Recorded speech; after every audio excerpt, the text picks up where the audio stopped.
should be hosting you. You should get a notify for it. As long as you... Yes, I did.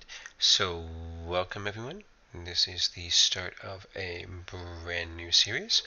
I'm Theriton. We're going to do a BattleTech Career mode playthrough here. On voice with me, I have Jactress, who is sitting in to, make fun of my horrible skills here, and maybe, Oh, please.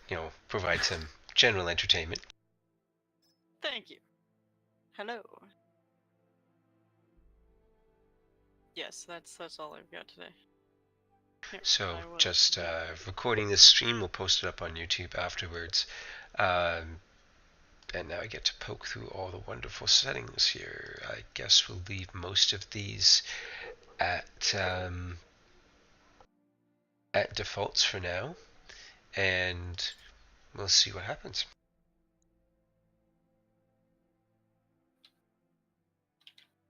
It helps if I can spell correctly, right? That might be useful.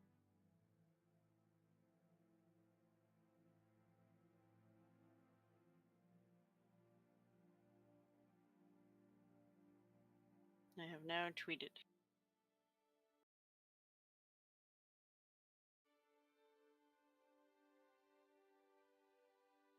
So for the curious, I'm fairly new to the game, though obviously late to the party, since we've had the game out for a while now, and we just had the first DLC release. That said, I'm partway through the campaign, playing it solo and offline here, so I figured it was a good time to come online, start up a character here in career mode, and see what happens when you're not in bootstep to a story. Yeah, that's true. Part of the reason why I don't typically stream my BattleTech playthrough is because, one, I had the review copy for Flashpoint, so I couldn't talk about any of the stuff. But secondly, I was trying to blitz through the campaign, sort of starting fresh, because I made a lot of mistakes in my first run through that I wanted to fix. So I just started off a new campaign and thought that I would have enough time. A bunch of shit happened. I was not able to get there, so I had to request for a save with the Flashpoint content and like pretty good mechs, like with the campaign already done. And so that way I could test the new mechs and test the new Flashpoint missions and stuff to do my review of it. But yeah, no, I am no expert at this game. There are many times where I've redone a mission like 6 or 7 times just because I sucked it up way too hard or lost way too much. So don't worry. You being a person that was far more into BattleTech when we first met, you know a lot better of some of the capabilities of the different mechs and how to best utilize them, where I don't necessarily use them to their, maximum capabilities.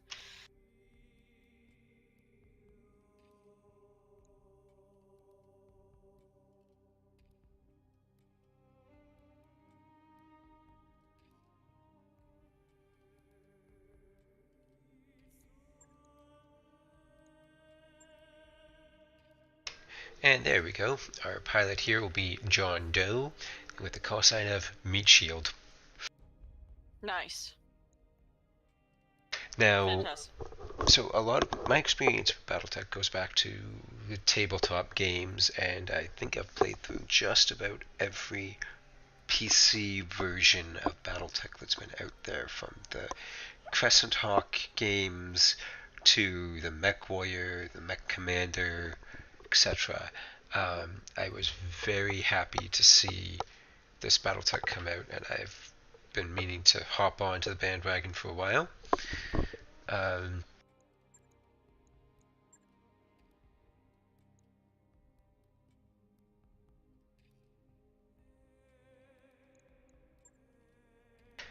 And yeah, we're going to be playing this through. I think I selected Ironman mode, so no saves coming for me.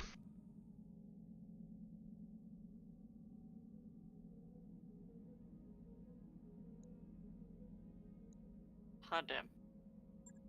This is gonna be entertaining.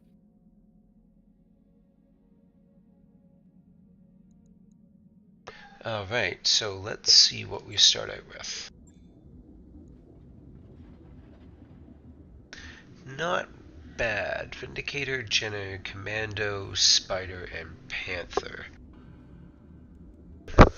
Panther and the Vindicator are going to give us some nice PPC-based long-range punch, but what we don't have is a lot of LRM or indirect fire support. Correct. I actually don't remember starting off with a Jenner. I may have just got rid of the thing.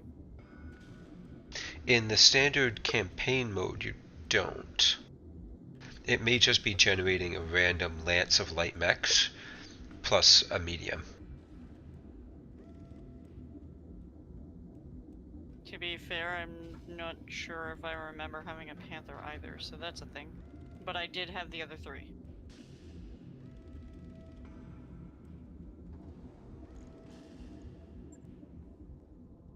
So one of the cool things about BattleTech is the main campaign missions are fairly similar in that the objective is the same. The map that you end up on is not necessarily going to be the same way. So it's not like you can go look up a tutorial and look at how they're laid out. You know, not that you would necessarily have the same mechs and, you know, outfit anyways, but there is a bit of randomization in terms of what you're going to get overall. But I like guarantee that any of the other contracts that are not part of like the main sort of storyline, like the hard ones, those ones tend to be very randomized. So you could theoretically look up a tutorial and it'll say, so your objectives in this kind of mission with this title is going to be this, but the map is not going to be anywhere the same. Which I find is fantastic because then it means that players have to use their knowledge accordingly with their mechs, their outfits, and like how to use the environment to their advantage. Because I know the first playthrough I was death from above so many times. It was ridiculous. Oh my god. It was pretty bad. Okay, so just poking through things here, it looks as though you start with the Argo, which is the kind of home base ship that you get after a couple of missions in the campaign. You start with it in career right off the bat. None of the upgrades are applied.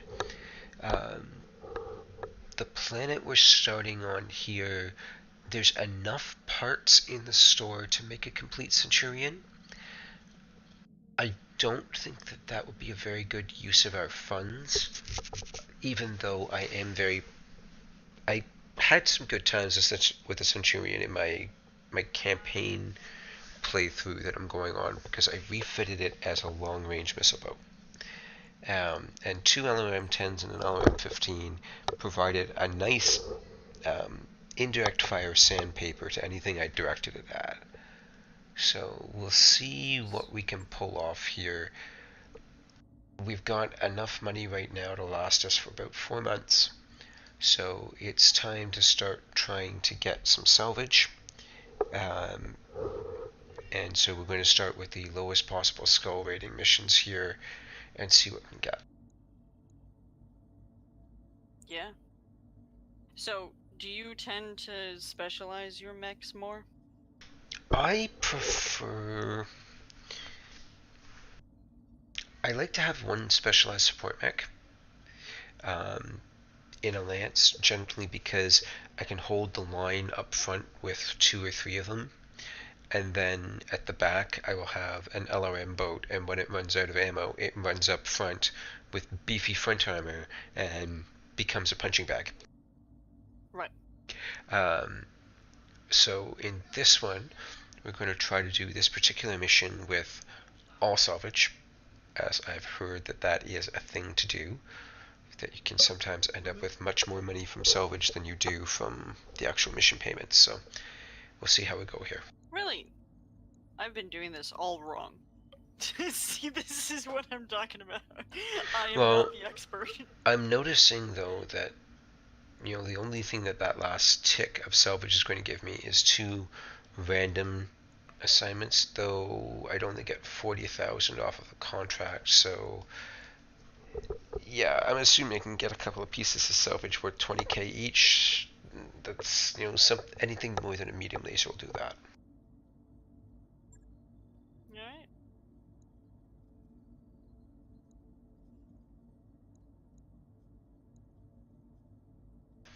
Now we're going to need to do some straight up mech killing here. So the Vindicator and the Panther will both give me PPCs.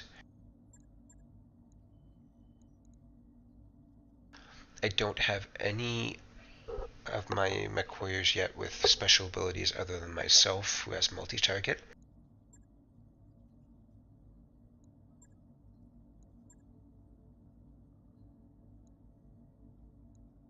I'm going to cross my fingers, hope and pray that I can manage the Jenner's heat.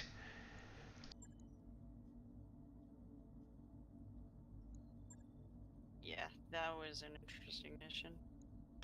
And then I am going to try to, I'll do the Commando instead of the Spider just because it has slightly greater firepower and the ability to reach out and touch things at longer range with that large laser.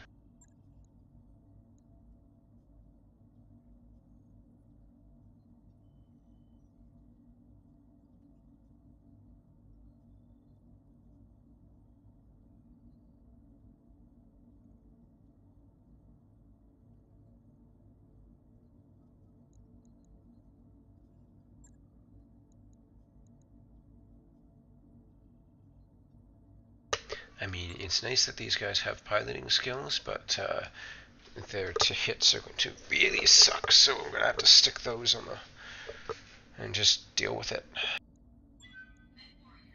Okay, let's see how this first drop goes with a completely stock lance.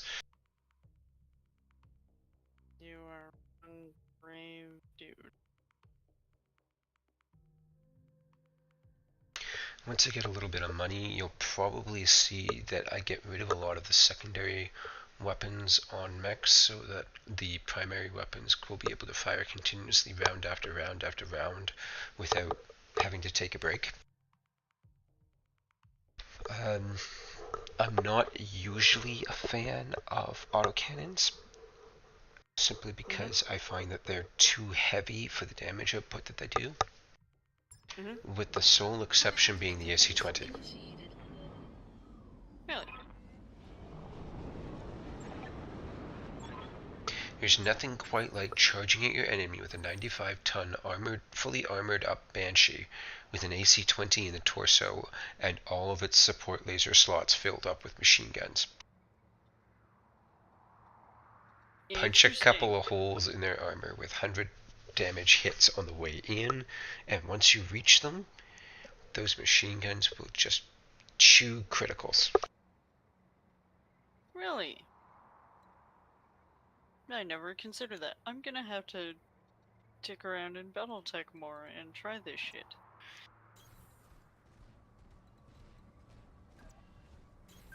Confirmed.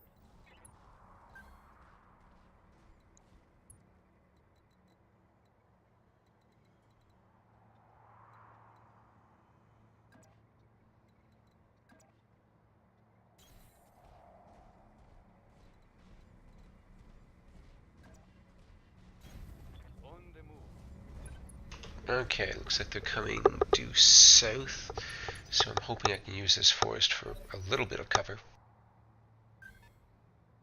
Enemy detected.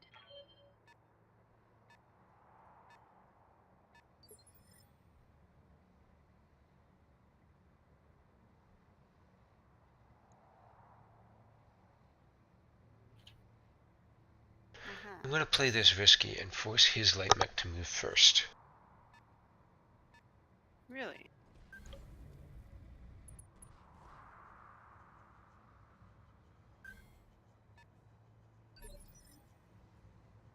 Okay, so the fact that I picked up that this extra mech over here before the start of phase 3 means it's another enemy light, and in fact I can now see, and just faintly, and it's hard to see in that gauge at the top, but I've gone from having one enemy chevron in stage 4 to 3, so I know I'm facing 3 light mechs, because at this point in the game there's no way they are master tacticians and they're getting extra initiative. True.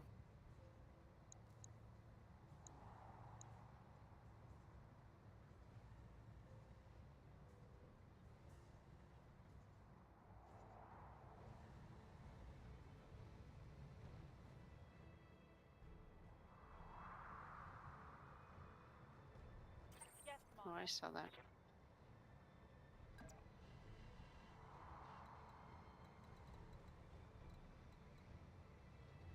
Oh, I missed his head. Moving to position.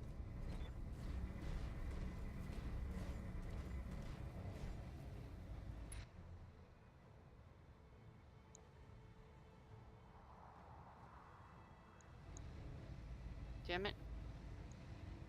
Affirmative. Don't mind me. I'm playing Destiny. I love explosive runes. They Scored make a critical hit.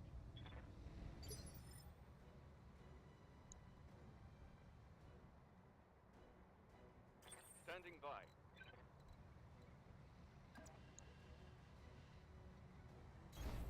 Roger. already. Shit.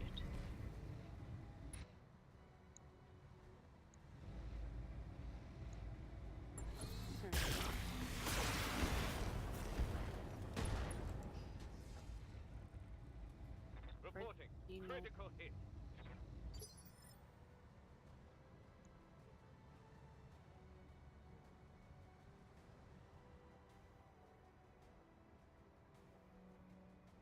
There you are. Orders.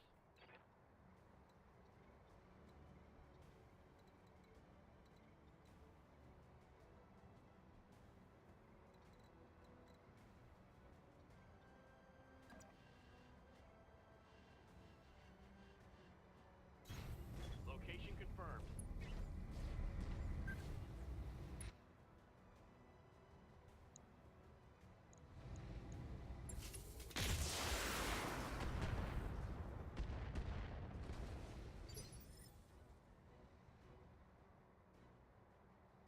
Nice.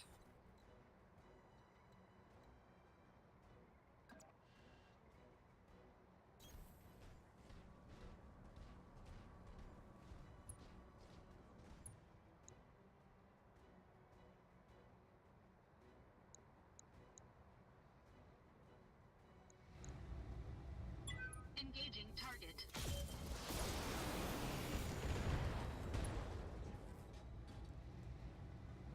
Enemy mech. Critical damage detected.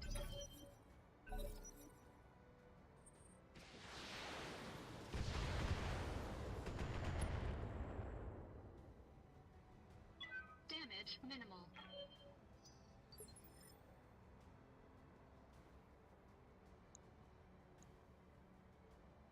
Good attempt. Orders.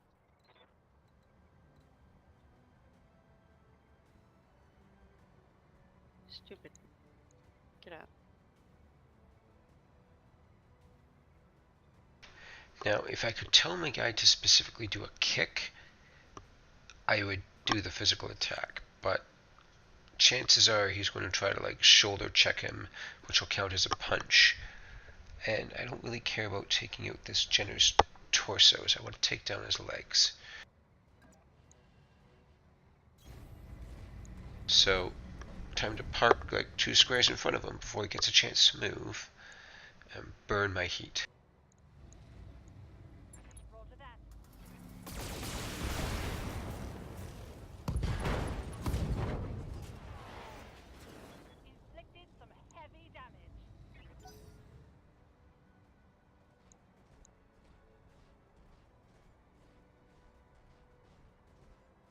Get back here, you idiot. Now, the smart thing that for him to do, if the AI was, well, smart, would probably been to pull that mech back and try to get it out of sight in the trees. Obviously, that didn't happen. Yes, Commander.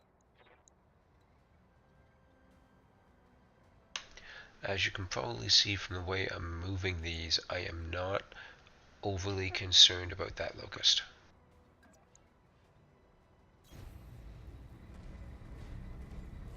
If it tries to get in close, it won't be able to hit with the LRMs, and a single medium laser is not much threat even to my Lance of Lights. Locking Yeah, I in never all did like weapon the lasers in this. I just have the worst luck with them. Okay, I like the head hit. I don't like the fact that he's still up.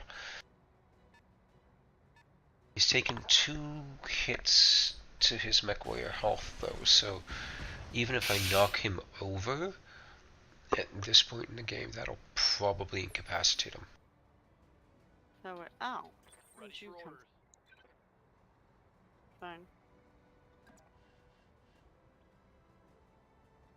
You know, a good time. Those barrels. Now, the temptation here, of course, was to get close, but getting close with a PPC just means you're inside the minimum range. Mm-hmm. I think I'll just stay stable instead and see if I can hit him. Oh, that's his other torso. Is that going to incap his pilot? There goes his pilot. Okay, so that mech is technically still operational, which means it should have a full 3 salvage pieces in the end of the game.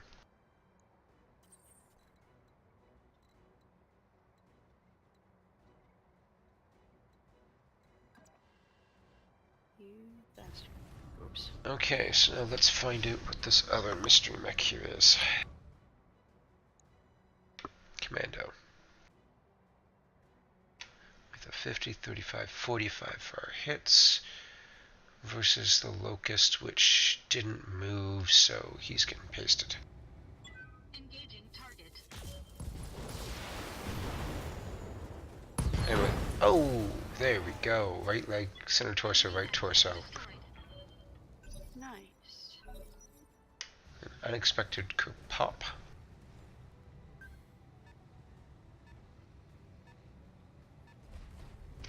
The one thing I've noticed that the Harebrained Scheme BattleTech game does not seem to model is damage incurred to the mech by falling. In the tabletop game, you would take a small amount of damage when you failed your piloting and your mech collapsed to the ground. Right. In this game, it just seems that you take a point of damage to your mech warrior's health, and you lose 1 initiative. But the mech itself doesn't seem to take any damage. Right. I actually kind of am happy about that. But I understand like the basis for doing it that way. Oh, this is not. Moving out. I'm a dummy.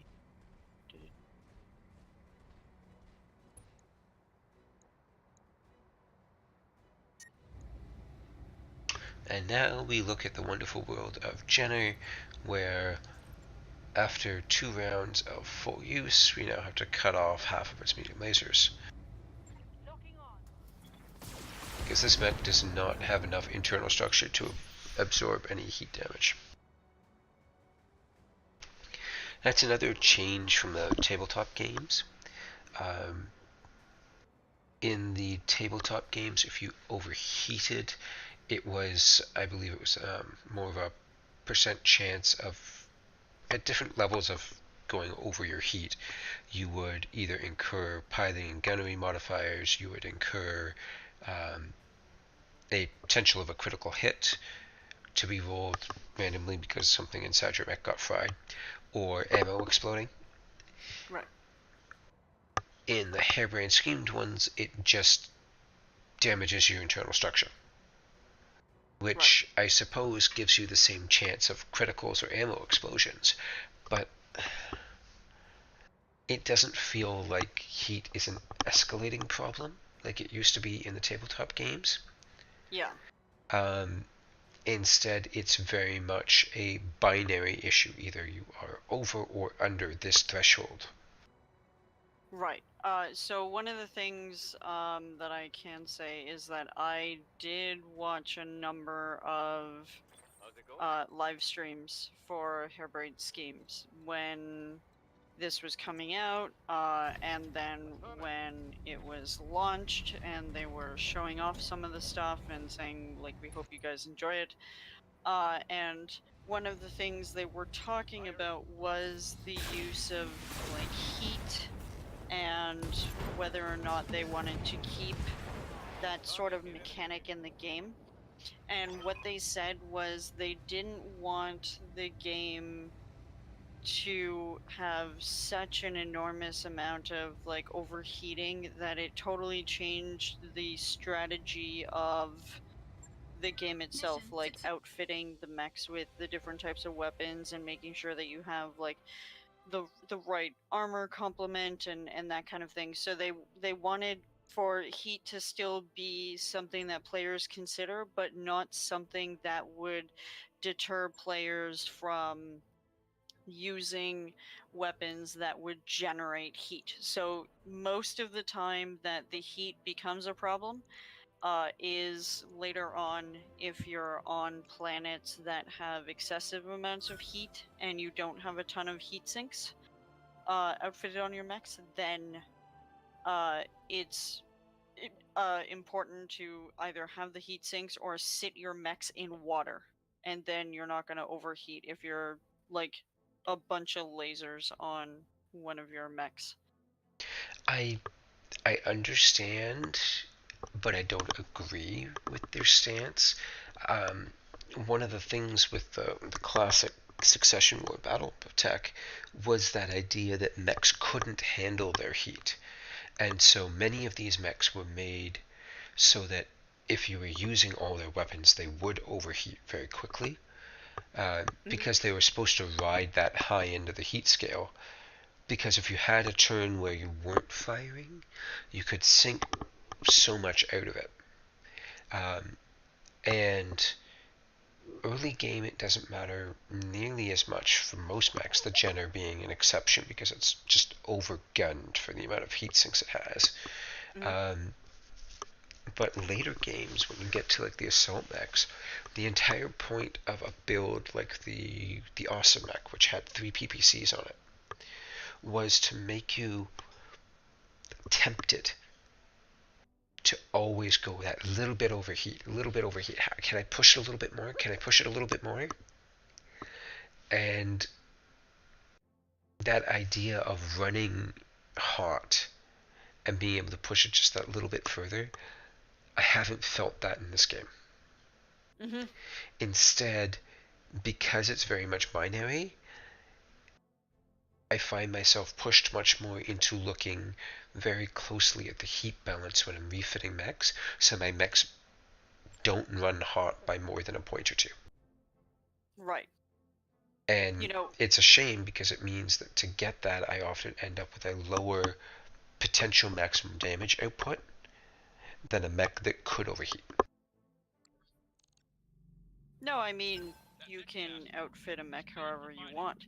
It's just a matter of, as I said, like their focal point was not going to be on that. Plus, if you play through more of the campaign, one of the things that BattleTech does suffer from is that as you get those 3.5, 4, 4.5, and 5 skull missions, you're pretty much just running with the heaviest mechs that you have because you're not going to necessarily survive if you're trying to run a standard complement of like 1 or 2 scout mechs and then like 1 or 2 heavy hitters depending on like how you roll.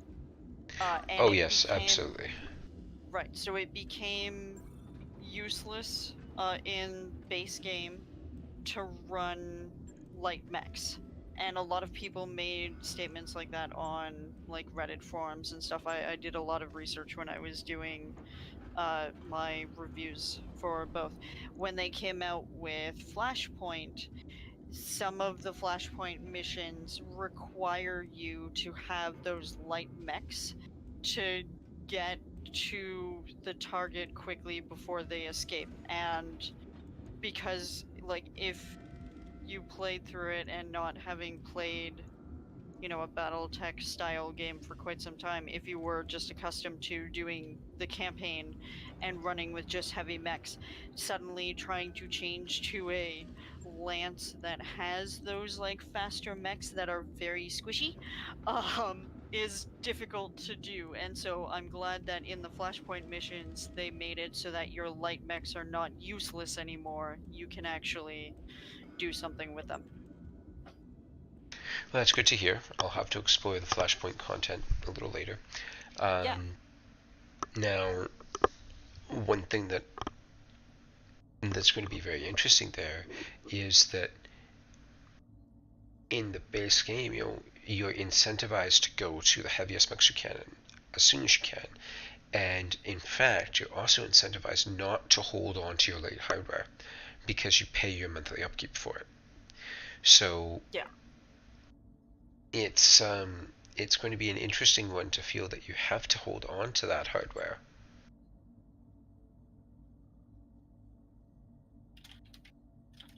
Now here's a question: who do I want to get friendly with? They've started me off here in the Torian Concordant, or Concordat, sorry, as they pronounce it here. But there's also the Federated Suns right nearby, and if this is a career, the Federated Suns are known for some heavy battle mech production and inner-sphere planets and the like, which will probably be better marketplaces. So do I want to limit my fortunes to the Concordat, or do I want to start pissing off the Concordat?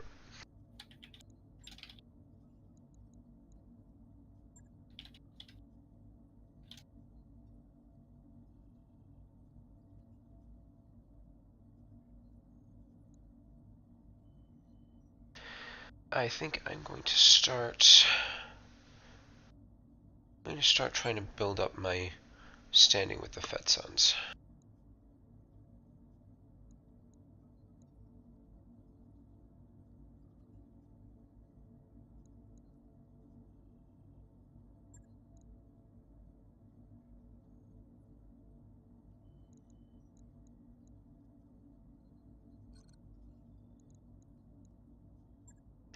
Before we drop down, that reminds me, I need to get people some basic gunnery skills. My God. What's up, boss? I know, Standing right? by. Mech warrior training complete. Yeah, so Training also one of complete. the things that I had to deal with is that because I had the game right from the start. Dude, hold on. Training confirmed, Commander. Quite a step up from the Leopard, isn't it? I've got to hand it to Dr. Murad. This Argo is a hell of a ship.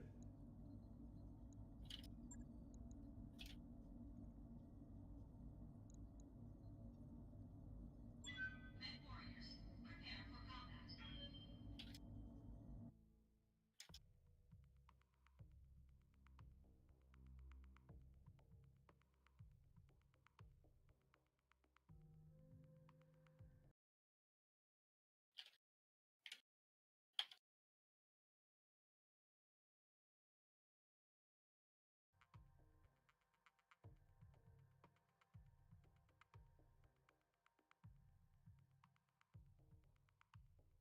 Dude.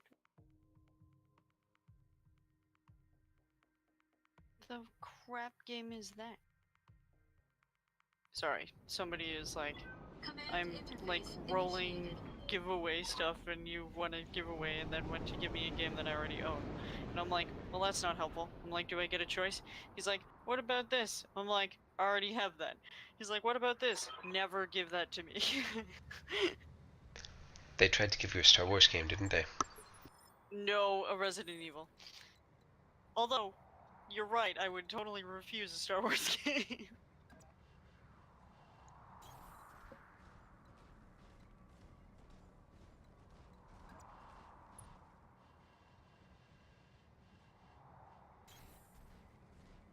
One thing I definitely do like is the way they handle sensors on this.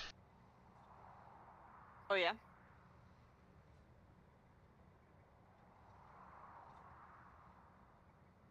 I know that at one point I was doing a mission that I was facing 4 mechs, not unheard of at this point in the game. And at some point I was debating where to move one of my mechs to get a good sort of percentage, shot on this particular mech. So I was trying to figure out like how to do this properly. And I took my mech and I moved it, you know, um, off to the sort of like the right hand side, if you will, of the mech that I was going after, so that effectively I would almost be flanking, just the way my mechs were sort of laid out versus their mechs. And when I moved, it was then that I was close enough to see the reinforcements that were coming up that I didn't realize were there. And thank God I moved there, because I'd have been screwed by that reinforcement group if I didn't see them when I did. I ended up successfully completing that mission without much in the way of casualties, but by God, Acknowledged. I Yes, I've almost heard got screwed. some complaints about, if there's a reinforcement thing incoming, it would be really nice if there was an indication of roughly where they're, like, at least what side of the map they're coming in on, rather than having them suddenly appear on the map edge like 4 hexes behind your unit. Oh yeah, because sometimes like there was this one map where there was a center sort of metal structure that you could put your mechs like up top, and you would get like good vantage point, and you'd be able to use like death from above and that kind of thing. And I had positioned my mechs, sort of around the base, but I was using that section as cover, sort of, because I knew that there was only one way you could get up onto that metal structure for them to do anything to me, and I was on the side that the, ramp, whatever you want to call it, was. But, it was also because I was fighting the mechs sort of at the back of the structure, so I made sure that I was far enough away that by the time the other mechs got to me, theoretically I had taken out enough of the mechs, on on the side that I was facing. But yeah, the game doesn't, like, it'll tell you like, oh, there are reinforcements coming, but you don't necessarily know where they're going to be, and sometimes you're in a very compromised, situation where you're like, okay, this is going well, I've got myself like lined up perfectly to do such and such, and then the reinforcements come in from, you know out of nowhere, and they're quick little devils, and you're just like, well, I'm screwed because my back is to them, and of course there isn't as much armor back there depending on the mech, and you're sitting there going, welp. Yeah, and especially if you're rolling in with mediums and heavies, and they drop a lance of reinforcements that is mostly a weight class lighter than you, they'll appear at the end of the turn, and then they move before you, and they fire before you. Yeah, exactly. And a lot of times I would get wrecked because of that. So I got very accustomed to using my resolve and doing I'm gonna do that, not the one where you like finish your turn, but the one right next to it, the precision, so it Called increases shot. your no, the one that increases your initiative by 1 on the next turn. Oh, precision strike. Yeah, that's the one. I use that a lot.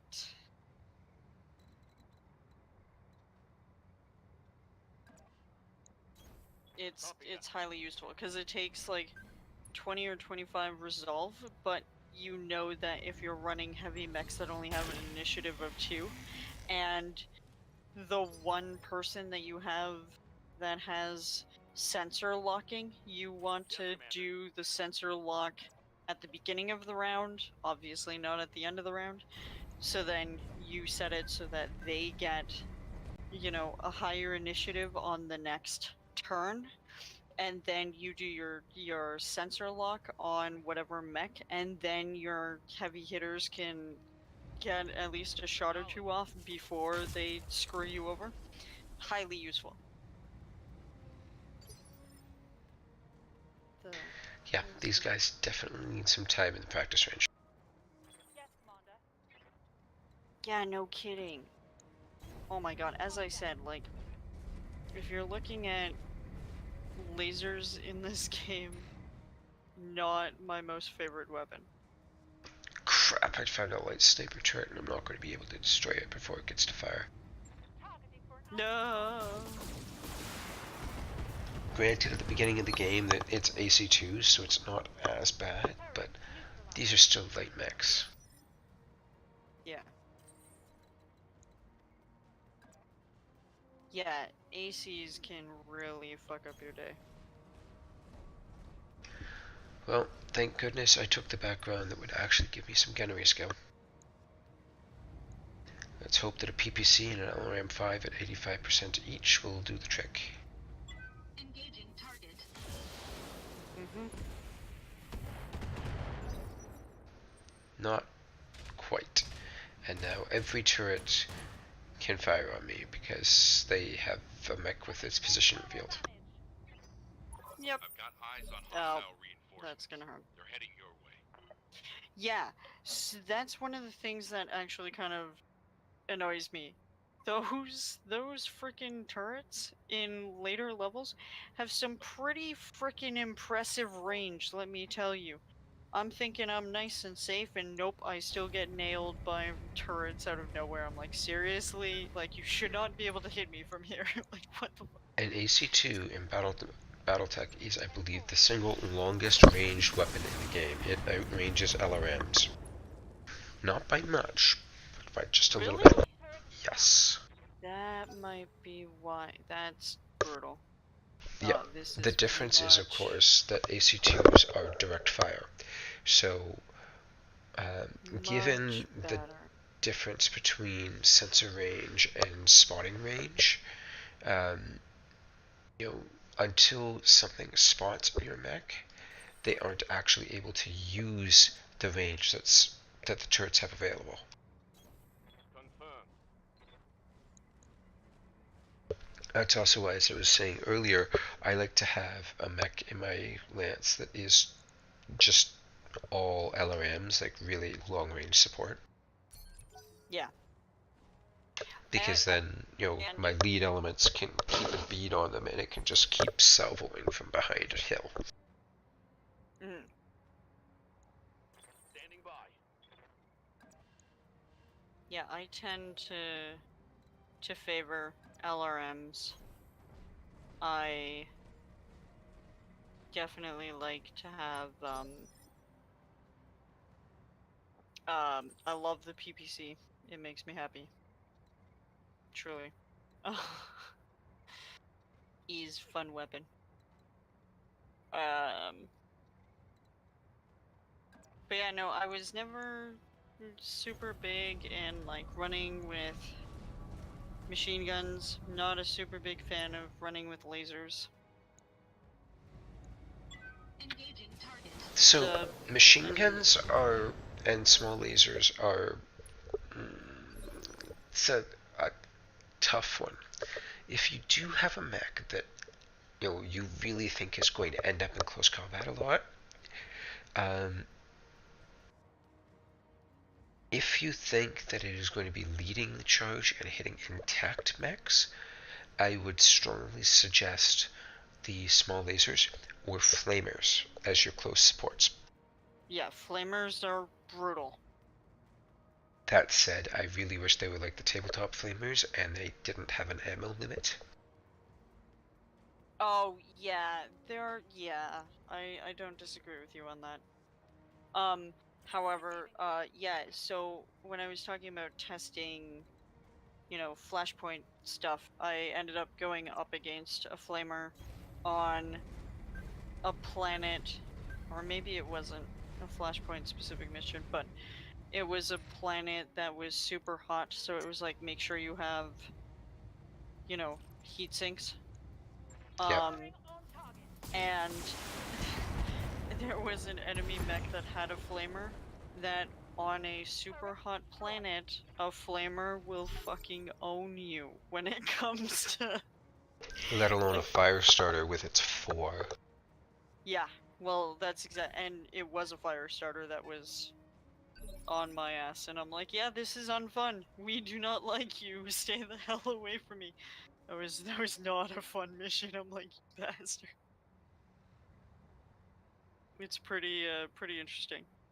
So yeah, so the heat mechanic isn't like totally lost. It just depends on like what planet and what mechs are going up against you, because Yeah, it can screw you.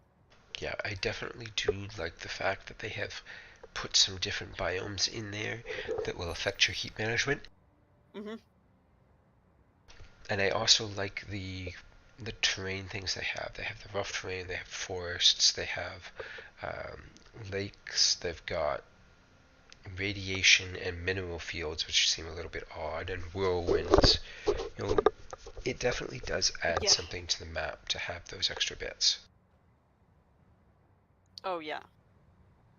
Awaiting orders. The whirlwinds are interesting because, I mean, I think it would have been more interesting pre-Flashpoint, I think, because they changed a couple of the skills. So Bulwark used to do something different than what Bulwark is now, and it pissed off a lot of people. I didn't see much of a different, like it to me it just, I guess it made sense in terms of the balance. I didn't see how horrible this was because Reddit likes to blow up over really silly things. But Of course.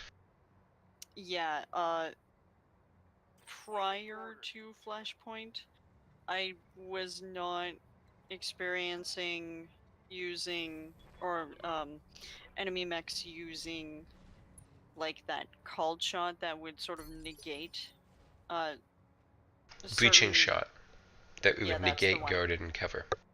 Exactly. So if you're in a whirlwind, they just breaching shot and there's nothing you can do about it. I'm like, I like the fact that whirlwind is there, but at the same time, it's kind of useless. At least if you have an enemy lance, it's like, we're just gonna breach through that, no problems, and you're like, fuck you. The difference is that breaching shot only works when you fire a single weapon at the target. If you fire 2 weapons at the same target, it doesn't work. And the Thank other thing that I God. have an issue with is if I have 3 weapons on my mech and I have multi-target, which is the precursor gunnery ability to breaching shot, I will fire Yep. 1 at each of 3 targets and I will get breaching shot effect on all 3. Oh, intriguing. And that to me seems like gaming the system a bit because I'm not firing a single weapon. I'm firing 3 weapons. I'm just doing it at 3 different targets. So I feel like that is something that should be fixed. Reporting. Well, good news. Harebrained schemes and paradox are fantastic and listen to feedback. And this is why in the Steam Awards it was like best publisher or best developer, and I'm like, yeah, I'm gonna throw that on Paradox because everything Paradox does makes me happy. Everything that I've played, all the feedback, all of the streams that I've watched, you know, from Surviving Mars to Cities to, you know, um, any of this, I'm just like, yeah, these guys, top notch. I'm keeping you. Like, don't disappoint me. You're my go-to. So you may have noticed that I reserve my light mechs a lot, especially if the one that is currently being fired still has some evasion, and oh god, that backfired because I got a head hit. But No.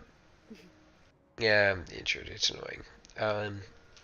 But in this case, if I can force his mechs to move forward and mine haven't moved, I've noticed that the computer will often come to a halt because it's already in a firing position, and it will take a second pot shot from that spot, which now means, of course, they don't have any evasion bonus.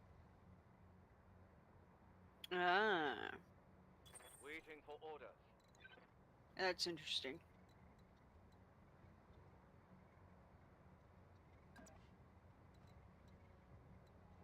Yeah, I also, on accident, playing this game, discovered the eject button, which might have saved my ass in the first playthrough that I did of this game. A couple people died. But after you've redone a mission, 7 times, at that point you don't care if you've lost a mech. Because you're like, fuck it, I'll just hire a new guy. Move on. I completed the stupid mission. I hate to say it, but I know what you mean.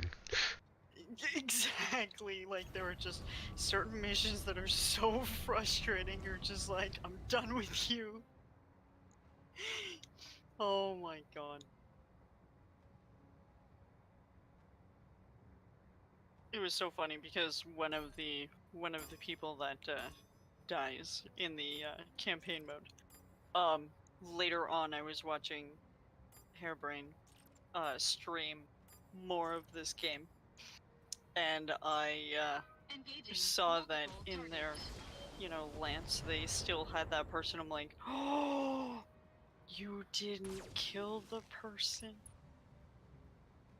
Yeah, obviously they made the game. They are much better at the game and know like all the nuances. And I'm sitting there going, I feel like such a noob, which is also why I don't stream this game. Because I don't want people to see how absolute garbage I am. That's okay. I'm not afraid of the internet's ridicule. It can be no worse than what I already engage. Lol. Well, don't worry. I'm not going to ridicule you, and the only other people in your stream at the moment are bots, except for one. And I say except for one because I happen to know that that person, it used to be a global moderator. At least I'm pretty sure he used to be, so I guess he's got some kind of thing that auto-loads him into streams. Similar to Chatty, but greater, if global mod means you're basically everywhere. So I assume that he's just got some kind of thing. I don't know. Theoretically, I should just ask him and be like, so I have just a random question. Why are you in every single stream? How are you in every single stream? Oh wow, I've gotten 2 head hits on this poor little commando so far. Unfortunately, they've both been like a single SRM each time, so his head's still alive. Seriously?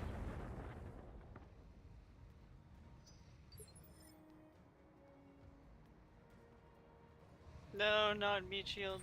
Aw, see? It basically missed. I told you, lasers. Lasers did good on this one. Now I just need to... Okay, I can do another full strike without shutting down here. Yep. Barely. You eat. Enemy down.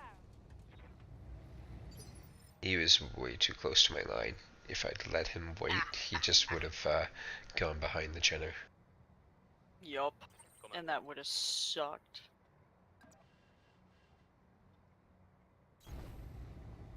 Yay, I can hide in trees. Yeah, I do that a lot, actually. Firing a full salvo. This is such a tiny thing, but I find it's highly useful. When you are lining up, like, what way you're facing, so you can see, like, the field of view, it's that cone. Sometimes the reason you can't hit a mech is because they're not in that cone, and so when you're lining yourself up, you can move it so that the line will be a straight red line like that is, whereas if it's not, then it will, yeah, it will disappear, or it will become Yep. dotted or something, If you depending get on a where you are. white dotted line, it means you have line of sight, but you do not have any weapons that can hit it. If it's a red solid line, you have line of sight and direct fire weapons that can hit it. If it is a Exactly. red arced line, it means that you don't have line of sight, or you know where it is and you can fire at it, but you can only use indirect fire weapons. Yep. On it. And it's a nice touch that I like that they included. I really do wish, though, that they were a little bit more precise on their line of sight calculations, because of how often things clip through terrain and don't seem to care. Yeah. So the camera in general is one of the things that sometimes is aggravating. So I Well, I don't mean, know if look at you've the line had. from this Vindicator. Um, it says that I have line of sight to the center of that mech, but it goes through the top of that snowbank. Now, if this was tabletop battle mech, or tabletop, any weapon fire, he basically had partial cover, and any weapon fire that was supposed to hit the legs would be considered to hit the ground and do no damage. Yep. In this one, he just seems to go right through the ground and hits it anyway. Yep.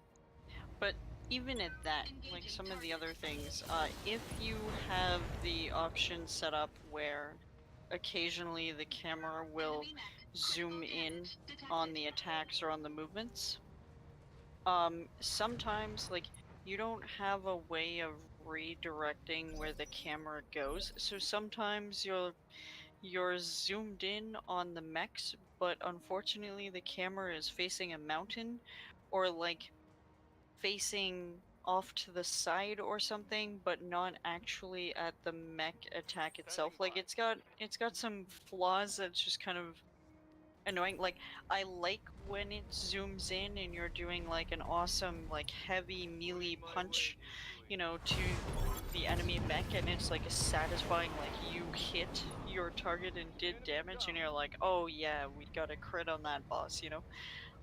It's a nice touch, but it doesn't always work depending on how you're facing Mission and how the camera decides to zoom in, and it's a little messed up. Fair But yeah, enough.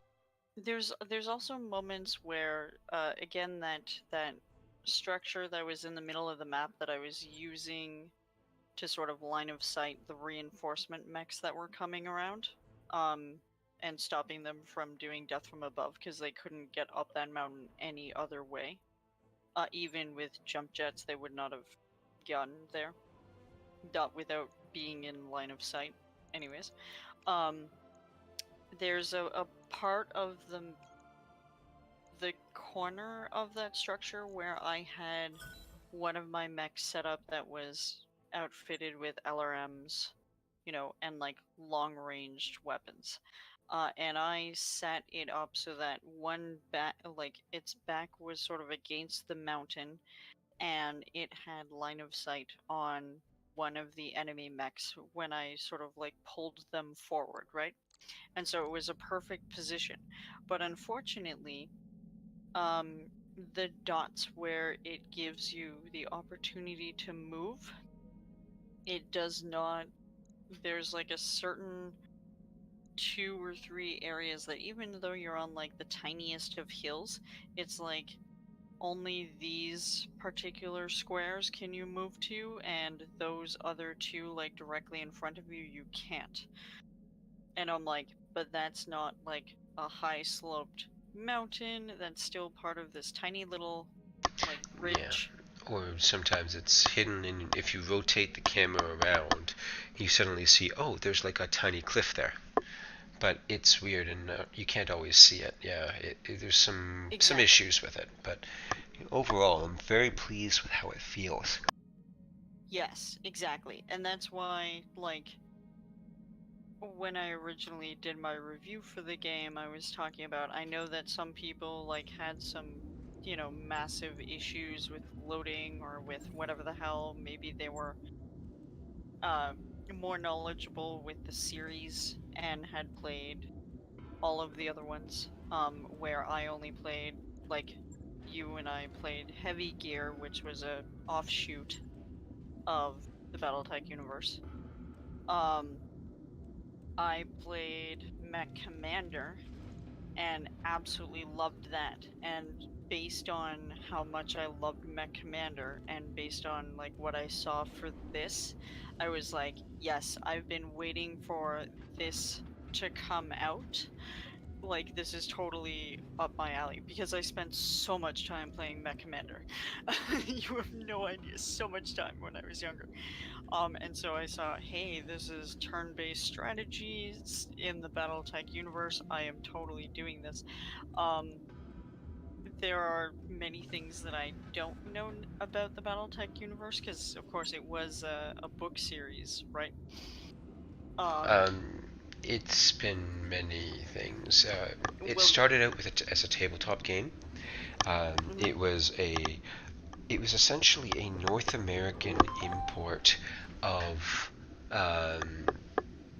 Robotech, yes. and early throughout the life cycle of the intellectual property, there has been lawsuits that have flown back and forth about the likenesses, similarities and like between some of the BattleTech mechs and some of the Robotech um, creations.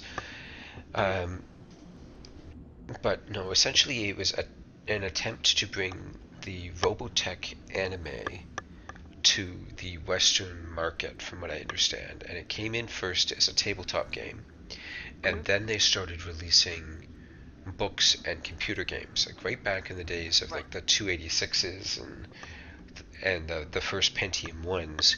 You Mhm. had a couple of Crescent Hawk games, which followed the Kelhelm Mercenary Company. Or there's the Crescent Hawk Inception, Crescent Hawk Revenge, sorry, which was a separate, yeah.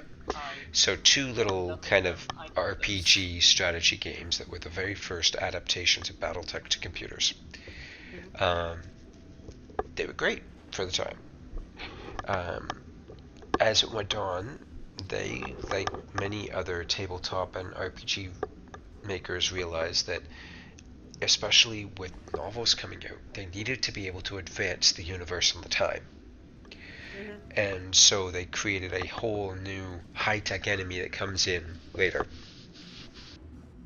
And this opened up all sorts of possibilities: new technical readouts, new mechs, new models for them, new books and new settings with new people and storylines. And it went on and on. And that advancement of the storyline is what they seized and used when they first came out with the MechWarrior computer games. Oh, okay. So that was the clan invasion.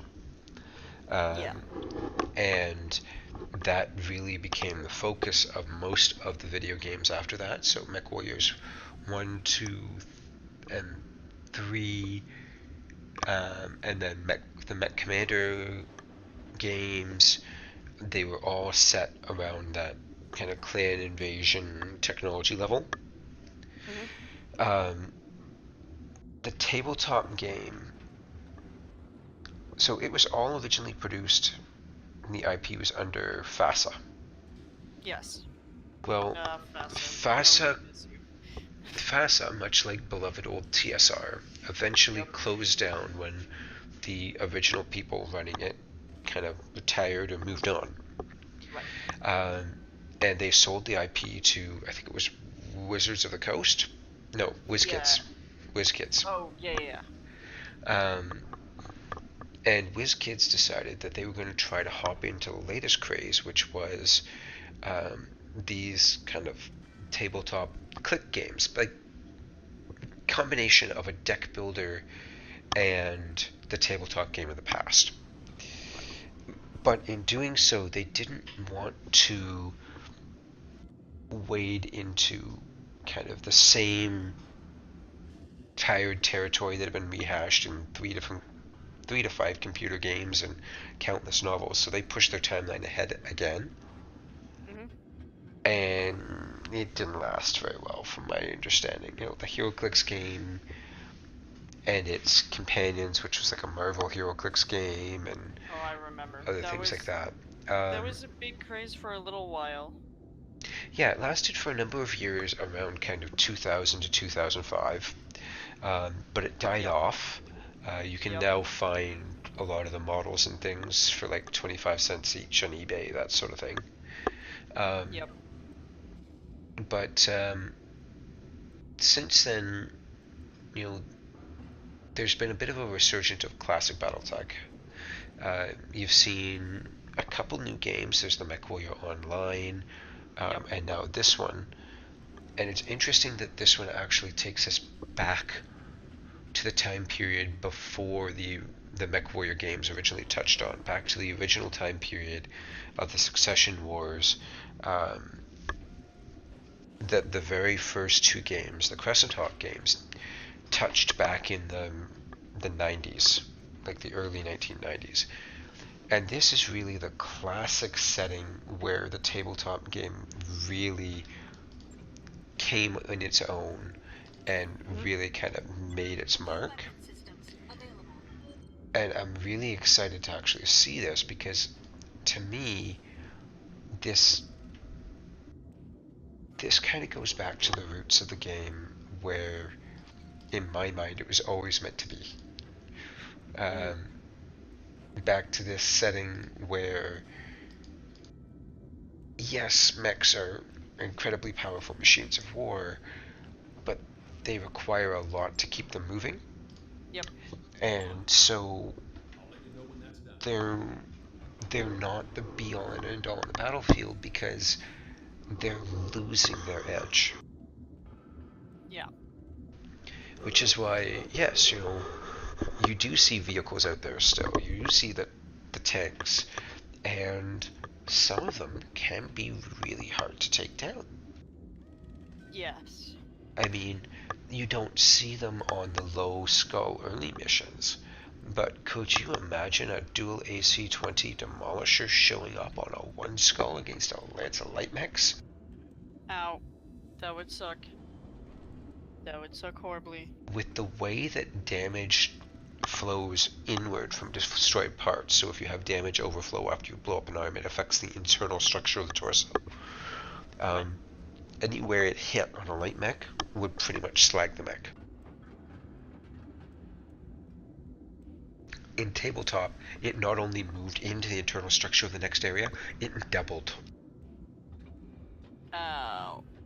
So if you had 5 points left over from the arm getting destroyed, it would do 10 points of internal structure damage to the torso.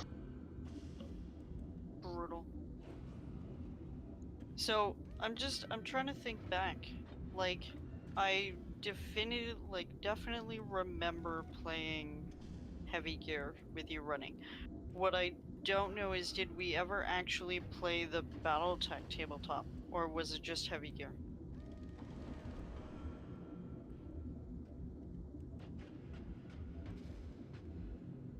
I know you sold your books at one point in time. I sold my books when I moved out from Ontario to BC. And I'm kind of nostalgic and wishing I hadn't now. Yeah, I had a feeling you would say that. It's things like this, just bring back the, oh man, I wish I still had it. But it is what it is. Even if I had them now, poking around online, the tabletop game has moved to a new edition. So the old readouts and stuff may not be aligned to the current rule set. So if I was to get back in, I'd have to probably get a set of the current edition books. Right. I think we may have tried the MechWarrior role-playing, pen and paper role-playing game once or twice, which would have involved a bit of the tabletop, but I'm not sure. You might be right. Because, and the reason I asked this was I have in this Discord, a couple of people are from my original gaming group when I first learned how to tabletop.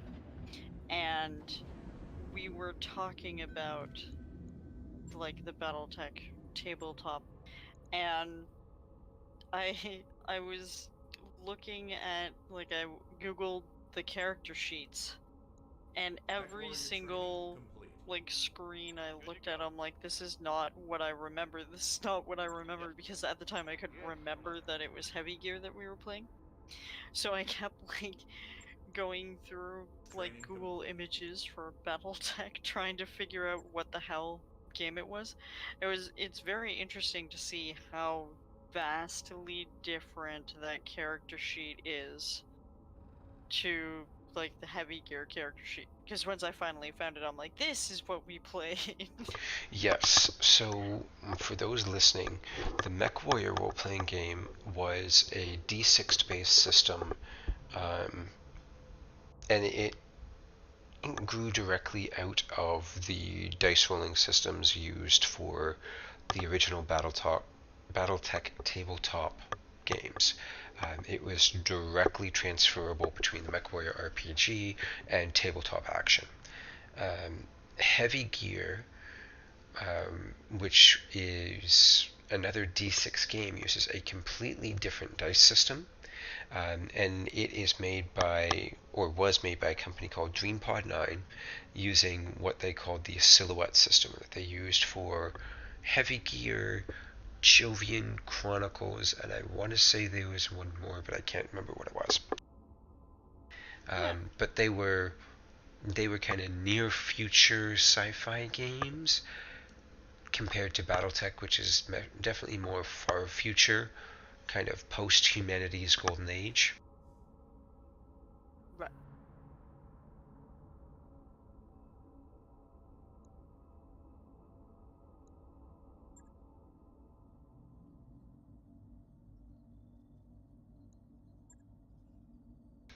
Now, one thing that you will notice with me is I will almost never take escort missions.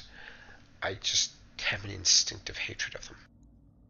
I completely agree. I saw the word escort and I went, nope, that's going to go badly. Yup.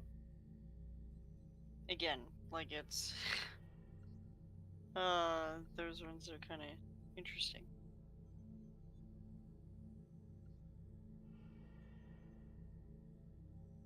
Yeah, I have to say, I don't think I've done many escorts.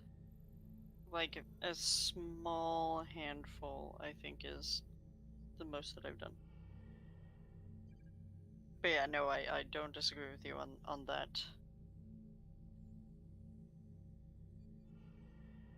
Are you crazy?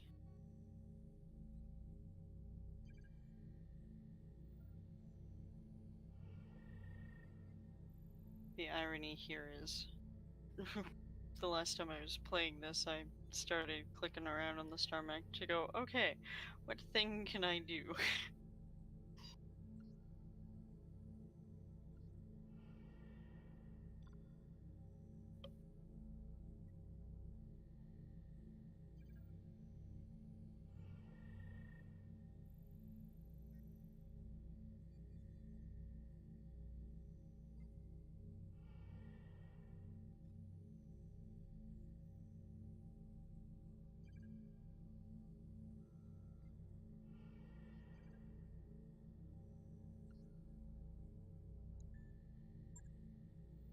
Calculating course now, Commander. I'm going to try going to this next system where the challenge level is a little bit high, but I think that the contracts that were actually offered should still be limited by the Mercenary Review Board rating, which is very low still, so hopefully I'll still be able to find something that's appropriate. Yeah, that's another thing. You don't want to be pushing yourself faster than you can handle. Trust me, I know. It's not helpful.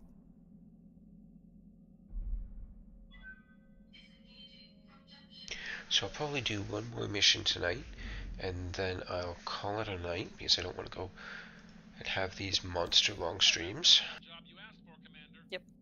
that's fine. Oh, apparently I hadn't actually done an all laser mech before. So if you missed it while we were chatting there, the new Geno that we put together from the scrap from the first mission, I stuck a couple of large lasers on there. So it's 2 large lasers and nothing but. Looks like we've arrived, Commander. Yes, I did see that. And I was like, you are crazy. I would not have that limited amount, but we shall see how this works. That's pretty much my feeling on it. Yeah.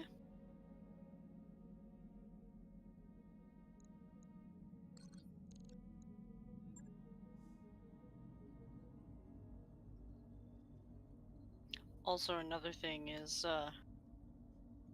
you reduced the armor on your front 2.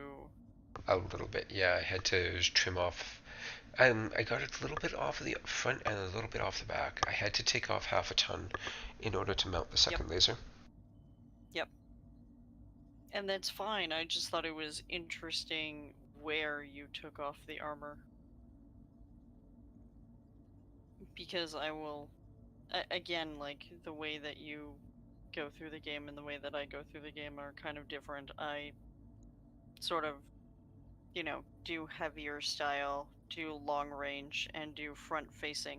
So I tend to take off armor at the back of my mech, or I will take off armor in locations that don't have ammo so that I don't have ammo explosions that will kill my mech warriors. So I'm very particular about how much I am willing to take off in order to add more weapons, which sometimes is not very good.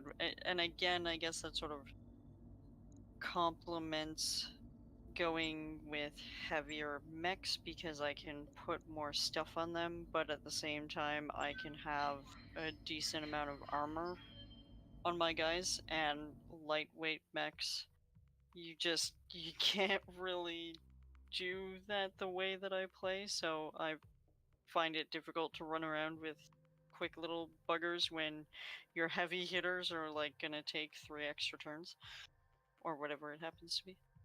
Yeah, this isn't probably a mech design that I would normally think is going to be great, but I was looking at it and going, well, I have a couple of light mechs already that are really outfitted for close range, like medium lasers and SRMs. They're all in tabletop terms 9 hex range. Yep. And the Vindicator is a bit of a mix because it's got the PPC, which is long range, and the LOM5, which is long range, but it's also got a bunch of medium lasers. So ideally, I want it sitting right at the 9 hex range, so just when the medium lasers come into effect, but before we're too close to use anything else. Well, there's no need to have every mech up close. So why not put a dual large laser mech that can hang back and just pick at things? Because what I'm hoping is that, especially when I'm facing light mechs, the large laser will be enough to strip armor from each location that it hits. Mm-hmm. Like, expose the structure, and then all the mechs that have the light weapons and the SRMs and everything else, they can pepper it with light shots to get criticals. Yeah.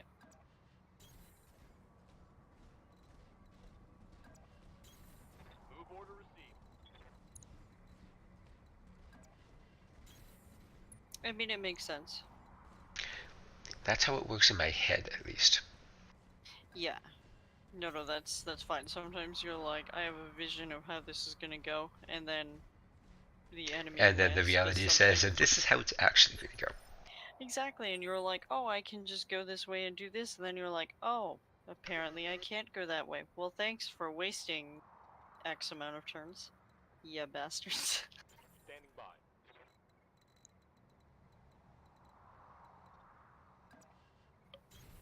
Moving to position.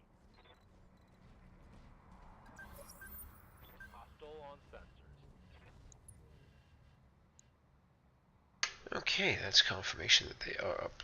2 of them are up top, and 1 is over the side. Okay. How do I want to play this?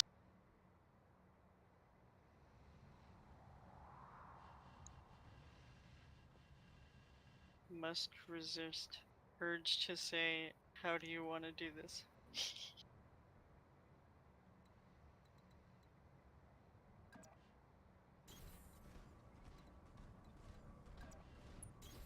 Aye, aye.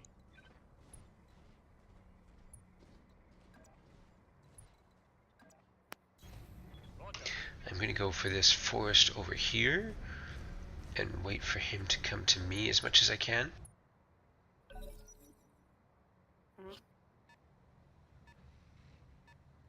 With this cliff and rough terrain face, I don't think he's going to be coming down too quickly. You're probably right. Commander. Affirmative.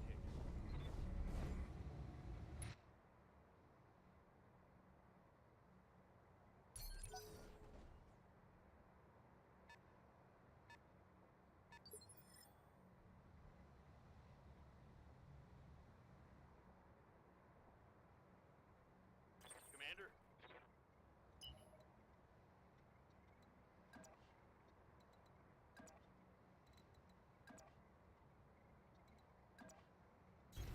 Got it.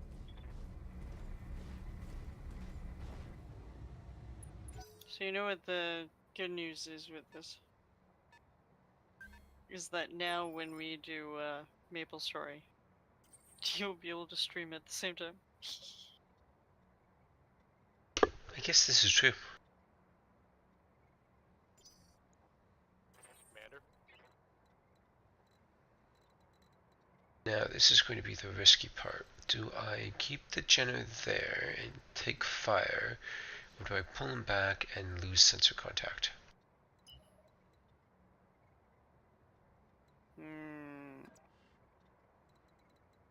That's a good question. How far do you think he'll get based on... So you can... Double time. I am going to sprint back with the Jenner. It might expose my rear facing, but I'll have other units that are physically closer to him, so hopefully the AI will target those first. Hopefully. And then I can turn him around and run him back towards them with weapons facing Yeah. next turn.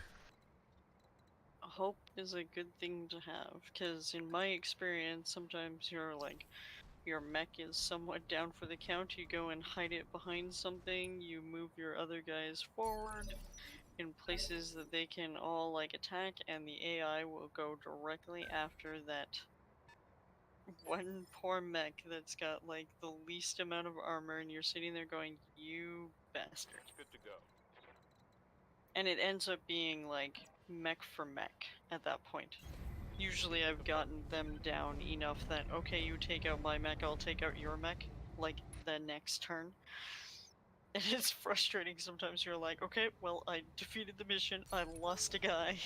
Fuck it.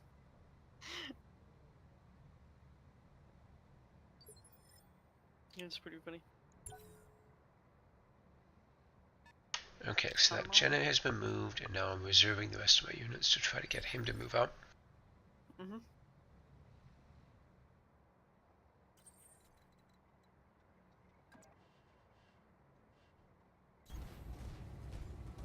The only one that needs to move right now is my Vindicator, and then I'll brace the other 2 for the rest of the turn.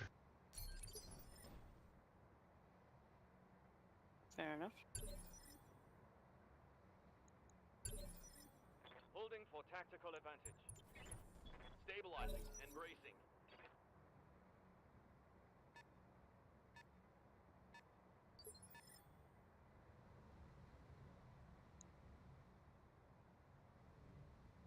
So I know there's a 3rd unit that was coming down the side of the hill. I just can't see him. Yeah, it might take him a bit of time. I'm going to gamble and reserve again, see if I can get his mechs to move where I can see one of them.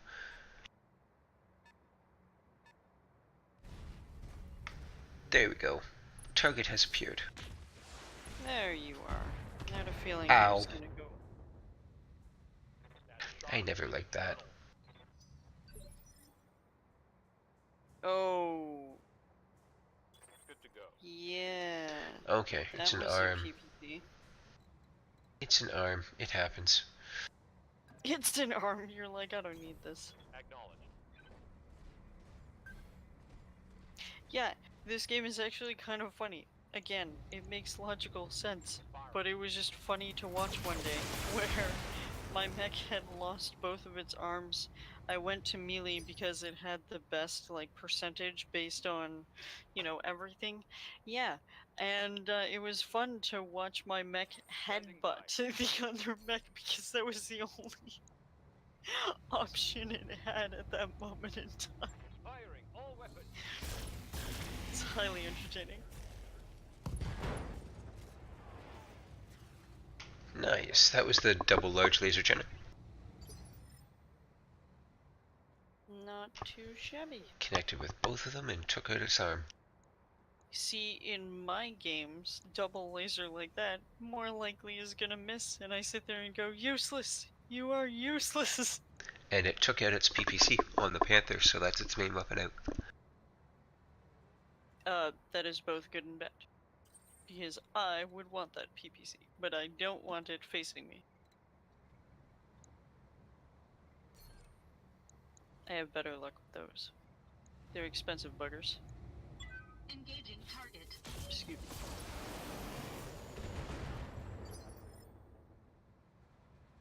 They are, but frankly, when his full lance is still up, I'm more worried about just putting him down for the count. Standing by. Oh, absolutely. Copy that. Well, I mean, you can always just aim for the legs. I could, but I'll worry about called shots when I'm down to like the last mech or two. Damage Yeah. minimal. You're fine.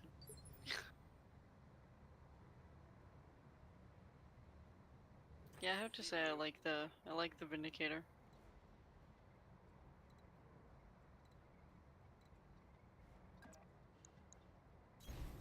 Position confirmed. Alright.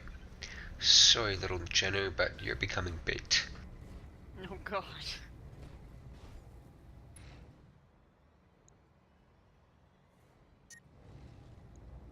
Everybody, let us pray for the Jenner. Target acquired.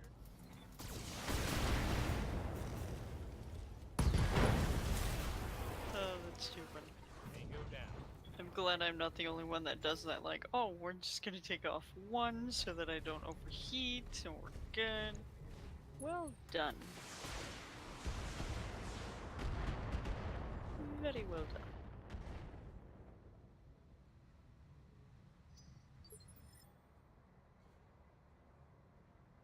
I'm surprised.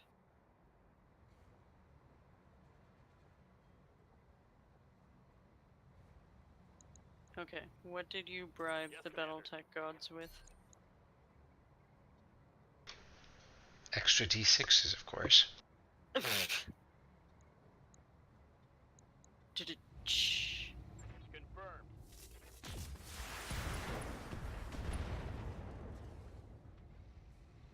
Target's taken a critical hit. No, that and a bottle cap and jack. Alright. I see how it is. That's what I have to, it's fine. BattleTech can take all the jack it wants. I won't drink it. I don't think it didn't say anything about drinking, something about degreasing conduits. Waiting for orders. Awesome.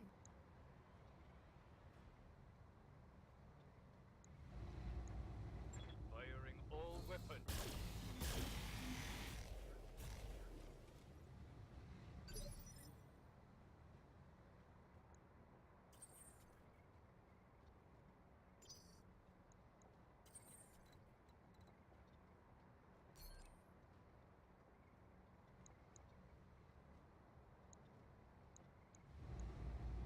Engaging And target. as I was talking about before, always prime a single target at a time. Mm-hmm. Enemy mech. Critical damage. Though I guess yeah. that's kind of basic, Well, yeah. and you can't always do it. I gotta say, I just finished the campaign mission where you're trying to do, or recently where you're doing a spaceport defend, and you have to engage each mech or they go after the highly explosive fuel stores. Oh, yeah. That. So with your 4 mechs on 10 different attacking mechs, that was an interesting exercise in lines of sight and multi-target. Oh, Jesus Christ.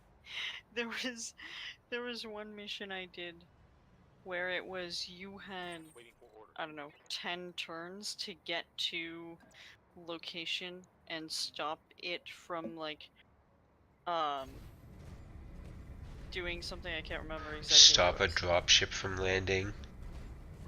Or something like that. You had to But capture the turret control and then go like halfway to the other side of the map and capture or take out this dropship command thing before it got down. But there's like 6 mechs and like 50 billion lasers, and you're just like, alright, you're kind of forcing me to. You have to capture the turret control, or those turrets will otherwise shred you're you. fucked. Oh my god, the amount of times that I took one mech and I hauled ass with that mech, like I went around the mountain and down the other side, while my other mechs took down the control tower and started like attacking the other mechs and like drawing their fire so that they wouldn't go after the one mech that had the longest range, and I just hauled ass to get to the thing. That mech, I think. So you take out the Internal damage. like stop the dropship, right? So you take out the thing that tells them this is where you're going. And then like at the end of that mission, I still had like 3 guys, like 3 enemy mechs up, Location confirmed. and it was like, now go to the evac point, which was right behind the enemy mechs. So the one mech that I hauled ass to like hit the tower, like I ran her into the evac zone. I was able to get some like back shots against some of the mechs. Unfortunately, she died, and I ended that mission with 2 mechs. It sucked monkey balls. I hated that mission.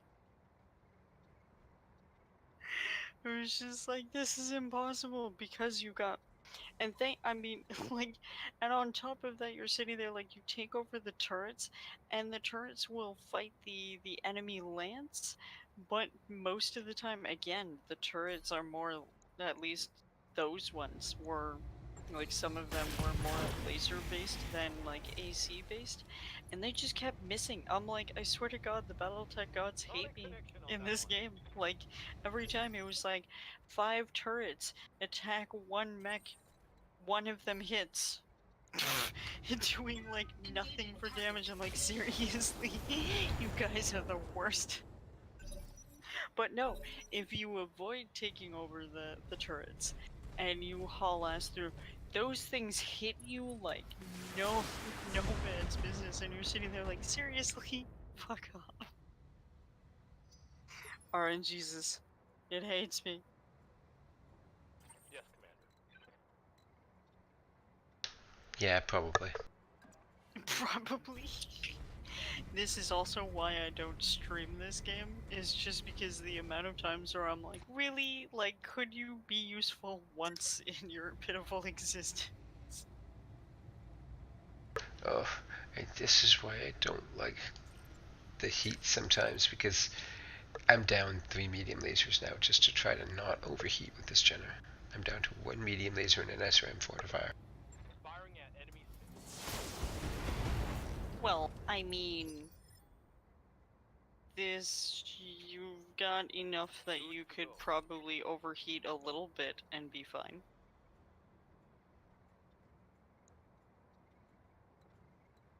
But that guarantees that your next turn you have to uh, brace to get rid of some of that heat. Moving to position. and or move. But even then, Locking you in all run weapons the systems. risk of them Ideally, there wouldn't be a next turn. yes, I agree with you. Hope we can salvage But in the event that it happens, nice. Mission successful.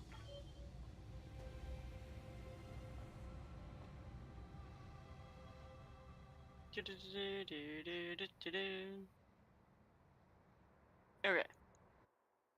So, question. Because I don't typically do Ironman, you said you can't save. Does that mean you can't save like mid-mission? You can't save me mission. Basically, I don't think you can restart the missions. I'm not quite sure. It was an option that I ticked. Okay, because I was just thinking, like, if you're ending stream, like, hopefully there's still a way you can sort of save your progress. I would end stream after I'm done the mission, so yeah, this is the issue. This is why I don't want to overheat, because it does internal structure damage, which isn't a free repair, it's mech timeout. Correct. Yeah, no, one of the things that I really love about this game is that there is sort of that dual strategy of, okay, you've got to figure out what can you pay for, what can you repair, and how long till you have to pay your people kind of deal. So you have like that financial sort of strategy, but you also have like the in mission strategy where you're figuring out, okay, where are you going to stand? You know, what weapons are you going to hit them with? You know, that kind of thing. Yep. And I like that there's that dual level of strategy in this game, and it sucks you right in so easily, like that in the campaign, that intro bit, and then you go through the first mission. It's like I was pulled into it, and like I had 2 weeks effectively to play this game, review it, and then have it ready for launch day when the NDA dropped, kind of deal, right? Or the embargo dropped, and I could actually talk about BattleTech. And I only ended up playing 40 hours in that 2 weeks of time because there was real life stuff happening. And it was like every time I had to deal with real life stuff, I was sitting there going, I just want to play BattleTech. I just want to play BattleTech. For the love of God, I just want to play BattleTech. And I just wanted to play more of it. I'm like, how can I negotiate more time to play this game? Because it just brings you right in. At least for me, it did. Like, I'm Yeah. sure you know a lot more of the backstory, but for me, it was just like, oh my God, what is going on? Okay. Well, at this point, I'm going to call the stream for the night. So thank you very much for joining me. It's been wonderful to have somebody to talk to. I'm sure there would have been far too much dead air otherwise. Yes, that's true. And so yes, thank you for joining us. Have a good night. You too. Thank you.